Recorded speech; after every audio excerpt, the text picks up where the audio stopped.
Hi everyone. So the next videos that will be cover will be of legislature. So this is the last video in the executive series. It will deal with certain miscellaneous points as you can see here because there were four articles including both the union and the state executive which we have not covered, or rather I should say that which we have covered but in different topics, but not as the article which is directly given in the constitution. So we'll deal with those four articles here, and the broader topics that it includes covers the extent of the executive power. Now that you have understood the different executive branches and how does it work and what is the function, सब कुछ आपने कर लिया, but now what is the extent of that power, union का भी and state का भी, that will understand. And how the conduct of business, or what are the guidelines given in the constitution regarding the conduct of business of government of India and state is what we are going to do here. So, firstly, if we talk about the extent of executive power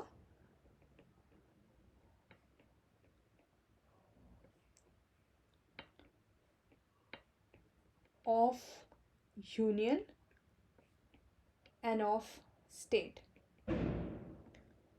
here the article that is covered is article 73. Here the article covered is 162. Okay. Now firstly we'll read the article and then we'll summarize it in our own language so that we understand what is the crux of that. Let's do article number 73, which reads as extent of executive power of union. Firstly it says subject. Acha, now what do you firstly understand by the extent? It means that the union can extend its executive power in what all domains, या फिर किस दायरे तक वो अपना executive power use कर सकते हैं, subject to the provisions of this constitution, which means इस constitution में whatever provisions are given you need to stick to them. But apart from that, the executive power of the union will extend to all the matters with respect to which Parliament has power to make laws. Now, you have done about three types of lists in the seventh schedule. So, you know there are three lists. One is union list, over which, I mean, the matters in the union list, so over which the Parliament has the power to make laws. State list, the state has the power to make laws in the general situations. And concurrent list, over which both the Parliament and the state have the power to make laws. If any contradiction happens, the law made by the Parliament will prevail. Right? This you understand? This is the legislative distribution. But what about the execution? Now we are not talking about legislature. ये तो हो गया law making. That the subjects which are given in the union list, the parliament will have the power to make laws over that. But what about the executive power? So it is telling that all the matters with respect to which parliament will have power to make laws, which means the subjects given in the union list, it is indirectly talking about it. So all those matters जहाँ पे parliament के पास अधिकार है वहाँ पे union का executive power extend करेगा. Right, so this is the first thing that you'll remember, and will just quickly simultaneously keep writing also the first. So executive power of union will extend on the matters in the union list. We are simplifying it, not writing that over which the parliament has power to make laws, because that is what is signifying this. So that is the constitutional, you would say, language. The next, the exercise of such rights, authority and jurisdiction as are exercisable by the government of India by virtue of any treaty or agreement. What it is telling, if government of India, because of any treaty or any agreement, has to exercise any such right, authority or jurisdiction, उसमें भी executive power of union लगेगा. ठीक है, extend होगा. So the next thing is rights, authority, jurisdiction exercisable by government of India because of any treaty or agreement. Clear है, होना चाहिए. So we are done with these two things. ये हमने clause 1 कर लिए, उसके दोनों सब क्लॉजेस कर लिए. Next, what it says is provided that the executive power referred in sub clause A, which means this one. So it is talking about this, and it is telling provided that the executive power over the union list matter shall not save as expressly provided. Save is like except. So except जहाँ पे वो expressly दिया हुआ, expressly means exclusively it is given in this constitution or in any other law which is made by the parliament. So it shall not extend in any state. Now see, such kind of statements which you find confusing, you have to read it in a very different manner. How do you read it? I'll just try to draw the lines, underline it, and accordingly you break it into different format. See, it is telling provided that the executive power referred in subclause A. तो firstly तो your understanding it is talking about the union list matters. ठीक है. Then it is telling shall not. यहाँ तक तो एक sentence है, but इसके आगे ये एक्सेप्शन की बात की जा रही है. सो शैल नॉट के बाद यू रीड यहाँ से कॉमा आपको दिख रहा होगा, शैल नॉट और ये एक्सटेंड के पहले. सो शैल नॉट के बाद you should read this one, extend in, continue reading this, and then the middle portion should be read because it is the exception they are talking about. So let's try to read this again, what it is telling. It is telling that provided that the executive power which is referring about the union list matters shall not extend in any state to matters with respect to which the legislature of the state has also power to make laws.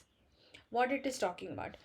What are those matters with respect to where the state legislature also has the power to make laws? It is talking about the concurrent list matters, because these are those matters wherein both the union and the state have the power to make laws, right? So it is telling that this executive power will not extend, ठीक है, in any state जहाँ पर state legislature के पास भी power है, which means, and it is also telling, यहाँ पे इन्होंने exception भी दिया हुआ है कि except जहाँ पे it is expressly, यानी कि exclusively provided. So if somewhere in the constitution or in any parliamentary law it is clearly given that the union will have the executive power, then it is okay. But if it is not given, then the power will lie with the state only. So we will try to simplify it. The third thing that we derive from here, that जहाँ पे concurrent list के matters की बात है, so here even though law can be enacted by parliament and state legislature both, but executive power lies with state, except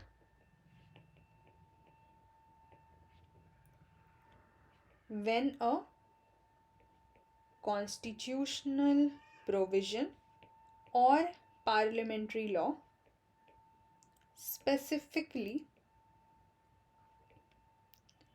confers it on center.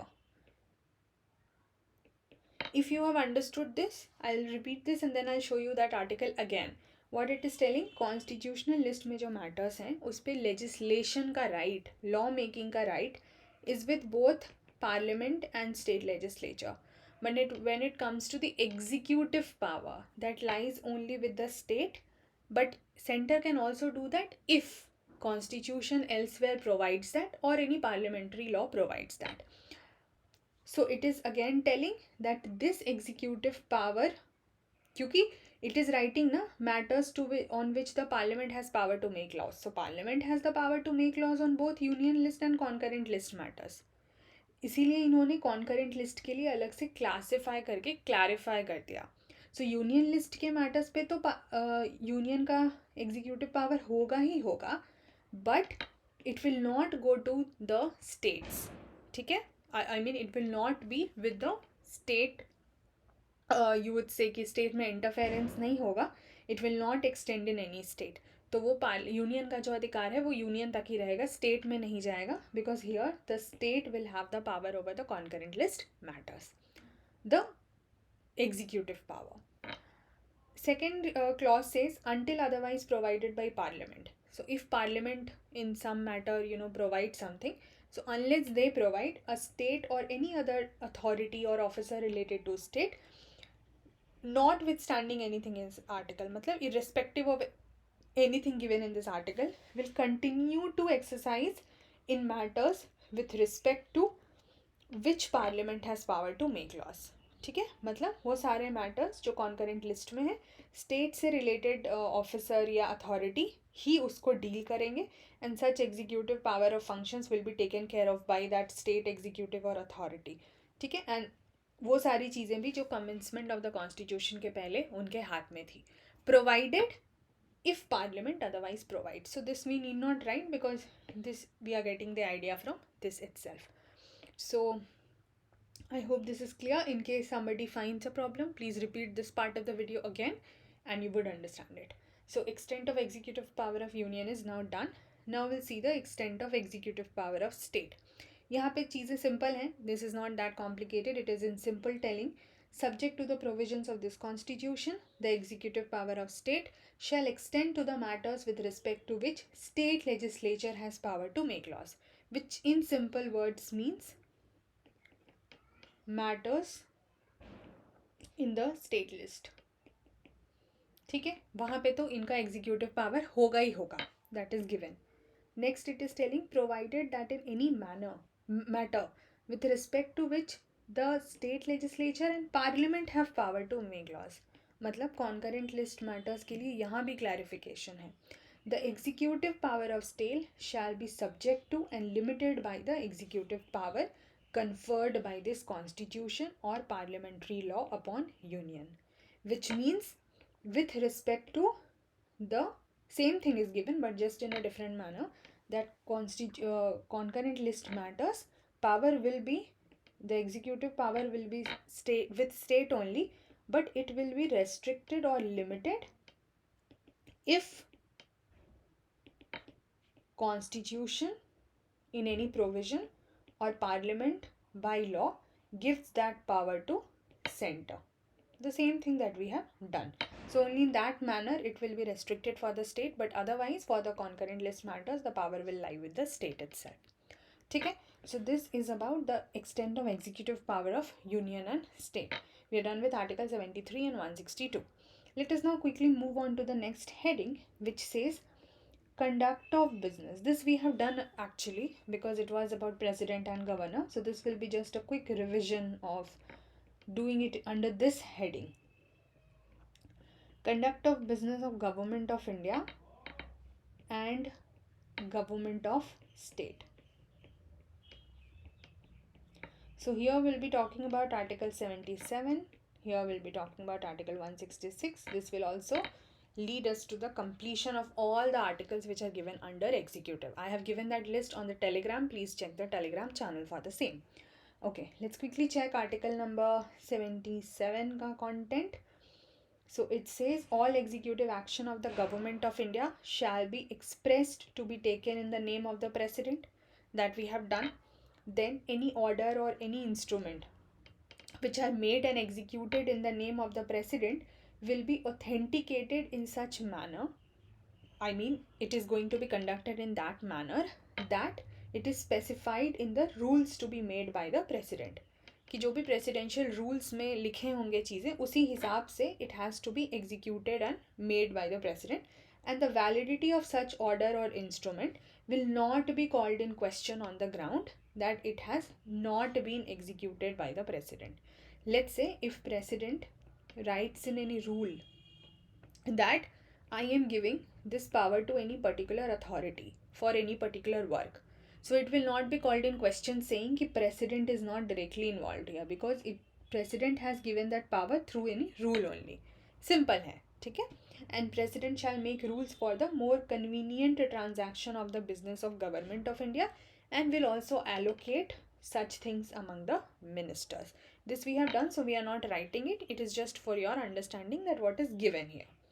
So this finishes us about how the business of India, government of India ka business will be conducted.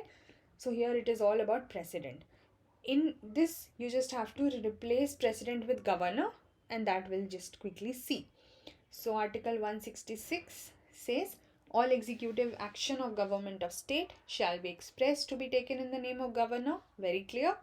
Then orders and other instruments made and executed in the name of governor will be authenticated in such manner that the governor by rules will make it and it will not be called in the question. Same thing.